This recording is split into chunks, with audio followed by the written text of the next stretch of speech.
ચોર ખાય, મોર ખાય, રોજ ભૂંડ અને ઉંદર ખાય, વધુ ઘેટું વેચવા બોટાદ યાર્ડમાં જાય, ત્યાં ફરી કડદો થાય. મતલબ ખેડૂતને તમામ જગ્યાએ લૂંટાવાનું છે. કસાઈની માફક અમુક વેપારીઓ ખેડૂતોનું શોષણ કરી રહ્યા છે.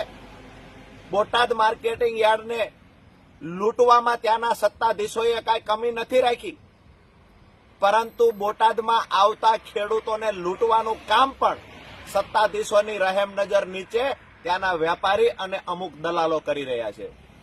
આવતીકાલે 10/10/2025ના રોજ હું રાજુ કરપડા મારા ખેડૂતોની ટીમને સાથે લઈ સવારે 9 કલાકે મૂળીથી રવાના થાય. સુદામડાથી મયુરભાઈ સાકરિયા પણ એમાં જોડાશે.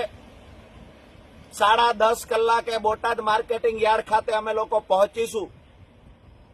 ગાંધી ચિંધ્યા માર્ગે બંધારણીય જે અધિકાર મળ્યો છે, અધિકારનો ઉપયોગ કરી અને જે ખેડૂતોનું શોષણ થાય છે કડદાના બહાના હેઠળ, એ શોષણ કાયમી ધોરણે બંધ થાય એના માટે રજૂઆત કરીશું.